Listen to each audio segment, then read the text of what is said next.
Wow. Marco, thank you. Incredible career, living that dream you talked about. He's also a humble guy. He's a champion football coach, too, so I might add that. Lead with that. Mayor Nichols, thank you. Thanks for welcoming us here today on this beautiful Monday. I'm taking that line, standing with Manitowoc over Mar-a-Lago. It works in Milwaukee, it works in Madison, works in Mankato. We'll use it across the country. I come here as a neighbor to you, from the Iron Range to Packerland. We all know we're united around the dignity and the pride of working people, union members. Kamala Harris and I have a plan to build the American industrial strength powered by American workers. Minnesotans know this, and you've seen it with the Vice President. I promise you, when we win this election, we will have your backs just like you've had our back every step of the way. The defining arc of American economic story is people came here to Wisconsin from across the country, across the world, for a shot at a better future for their families. And in the process, they built the engine that built this country. Vice President Harris understands. She grew up in a middle-class family.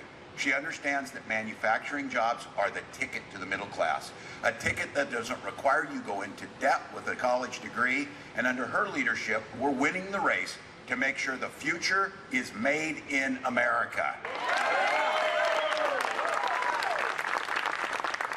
Kamala Harris has helped spur the resurgence of American manufacturing. As Vice President, she's invested in working people. Today, there are more factories being built, more manufacturing and construction jobs, and more American energy being produced than on any single day during Donald Trump's presidency. She's also proud, and you all know it here, proud to be part of the most pro-labor administration in history. She and I are unafraid, and we've done it. We've walked the picket lines alongside you. We've demanded better pay and working conditions. We've fought side by side with unions to save more than 1 million workers' pensions. As governor of Minnesota, I signed one of the biggest packages of pro-worker policies in the history of Minnesota. It is making Minnesota one of the best states for workers, and guess what? One of the best states for business. You can do both. That's Kamala's vision for the entire country, where workers are respected, they're lifted up, they're paid, they're protected, and we grow our economy. Now, look, Donald and JD have a little bit different view on that. I said this, and they want to talk about it. They know how to manufacture bullshit, and they prove it every single day. That's what they do. This guy tells you, and listen, I don't know if it matters anymore, they fact check him all the time. He talks a big game, but he was an absolute disaster for working people. He was one of the biggest losers of manufacturing jobs in American history. While Vice President Harris has overseen the creation of nearly 190,000 jobs in Wisconsin, including 22,000 manufacturing jobs. Donald Trump, during his leadership, 84,000 Wisconsin jobs gone, including 6,000 manufacturing jobs.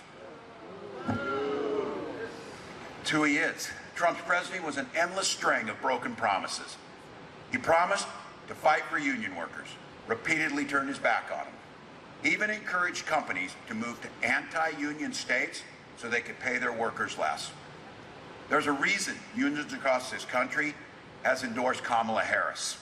And I want to say this, all unions have done this, but I'm going to give a shout out to the UAW at this and their president made it as clear as possible. Donald Trump's a scab, and that's what unions do. Look, they could care less about union workers. They care about their billionaire friends like Elon Musk. Now look, there's a reason that I called the guy in a good Midwestern insult the other day. I said it because I had seen a clip, and all of you have seen it, where he and Donald Trump laughed about the idea of firing striking workers. Why negotiate with him? Just fire him.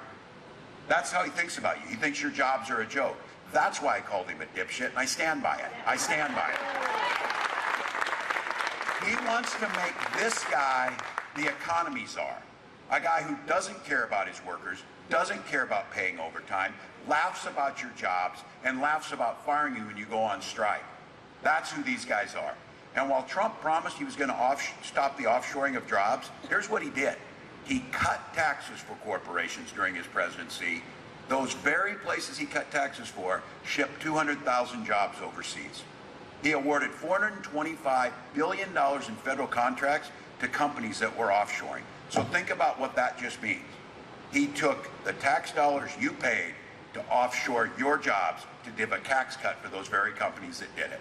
Wow. As a result of those trade wars, and let's be very clear, his mismanagement of COVID, by the end of his presidency, he had wiped out more than half of the manufacturing jobs that had been created in the previous decade. He was asleep at the wheel while China seized the advantage, and now he says we should just let China dominate the industries of the future. That's who this guy is. Look, no surprise, Trump's all talk when it comes to being tough on China.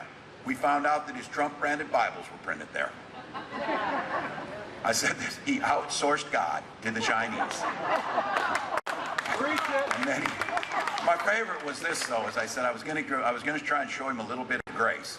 You know, I don't really blame him, because the Made in China sticker was inside the Bible, a place he'd never seen. So that was, you know who he is. But look, from praising Xi Jinping, he loves him. He rules his people with an iron fist. That's what Donald Trump said. Praising a Chinese dictator, why he outsources to him, outsources your jobs, and then gets in front of people and tries to tell him he's tough on this. The last week, he's been calling our country the garbage can of the world. What an unpatriotic scab to say such a thing, to say such a thing. Look, now he's literally trash-talking us, but the American public needs to be fed up with it. They need to be fed up with it. We talk about the president's bully pulpit, to be able to speak with courage, to inspire the American people. He only knows one way to be a bully, and that's what he thinks strength is, pushing down on people who are less than him. It's time for the American people to stand up to the bully, put him in his place, and be done with Donald Trump. Well, look, we know who he is, and I think it's important to know who he is. But when you go to the polls, Americans have always been an optimistic people, looking to the future. Folks in Wisconsin don't fear the future. You just build the future. And we need to give you something to go into that voting booth. Those who haven't already early voted, give you something to vote for, not just against. So let me lay out here very simply exactly what a President Harris will do under her administration. We're going to create an American forward strategy for manufacturing, one that builds on the historic investments in the bipartisan infrastructure law, the CHIPS Act, the Science Act, the Inflation Reduction Act, one that empowers American workers to revitalize manufacturing communities so we can lead in the industries of the future, and we can keep what we've always done, out-innovating, out-competing the rest of the world. That's what we've always done. We'll cut red tape to unleash American potential in industry so we can build more and build faster. We'll create a more America Forward tax credit that ramps up investments to create more jobs in strategic industries, essential to our economic growth and our national security, and tax cuts that reward companies that guarantee the right of workers to organize into unions.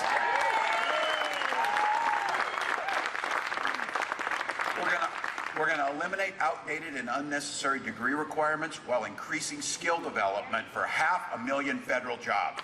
We did it in Minnesota. We took off the requirements because Kamala and I believe that anyone that has the skills to do a job should be able to get that job, formal degree or not. We've set a goal of doubling the number of apprenticeships and other training opportunities that lead to good-paying union jobs by the end of that first term. And let's be very clear on this.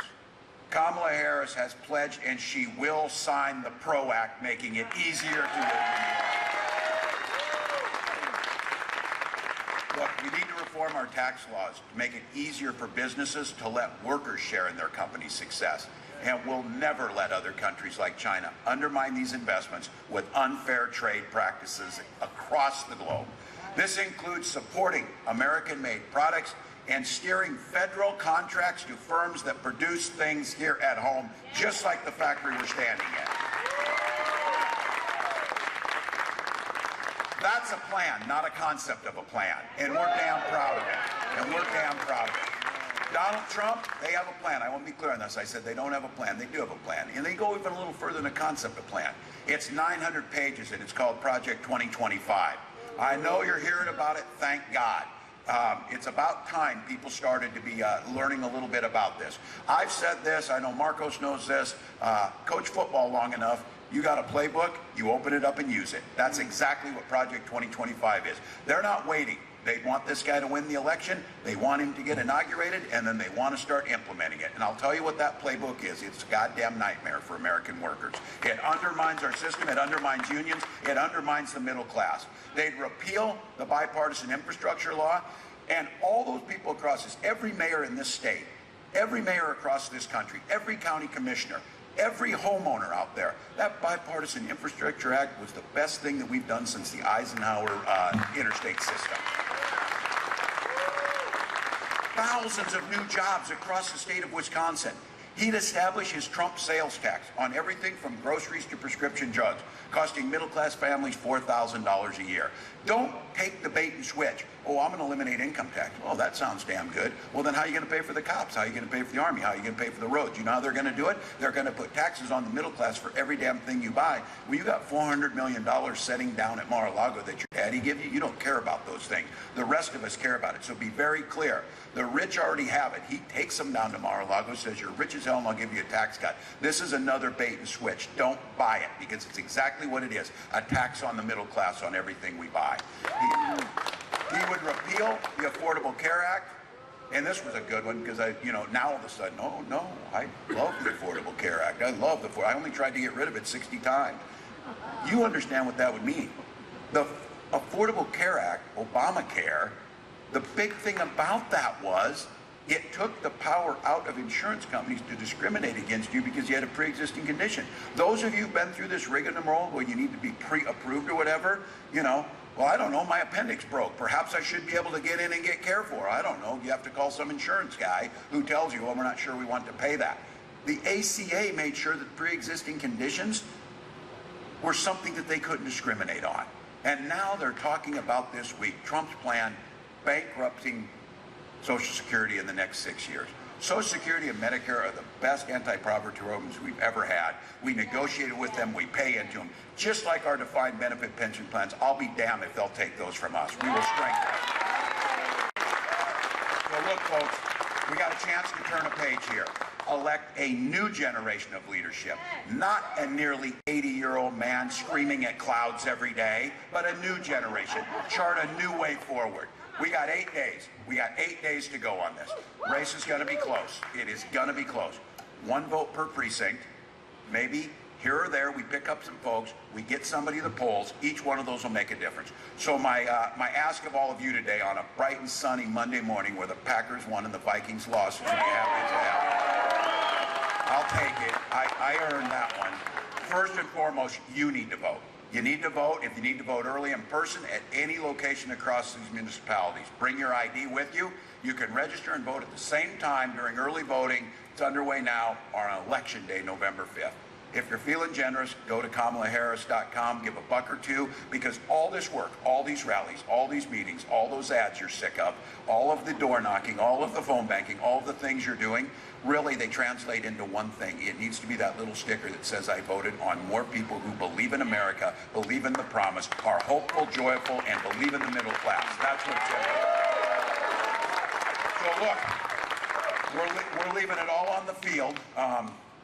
Unlike the Bears, I might add, but they earned it too, because we believe in this country, we believe in what we can do. We're going to have to fight for it, and the Vice President of the United States has told us that. When we fight, we win, but this week we're changing it. When we vote, let's win this thing, Wisconsin, move on.